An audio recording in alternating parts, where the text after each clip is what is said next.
लोग बड़े तेज हैं, सेलफोन लाइट ये जंगल में जुगनू चमका है। अब तो ससुराल वाले और परेशान हैं।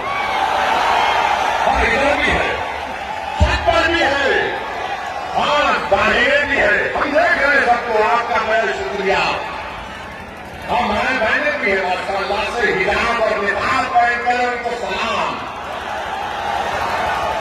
तो मेरे अजीज दोस्तों और बुजुर्गों, ये हमारे ससुराल वाले बन करे क्या लगता है, बहुत बोल दिए तो लगता है कि भाई ज्यादा बोल दिया। बहरहाल मेरे अजीज दोस्तों और बुजुर्गों, आपसे अपील है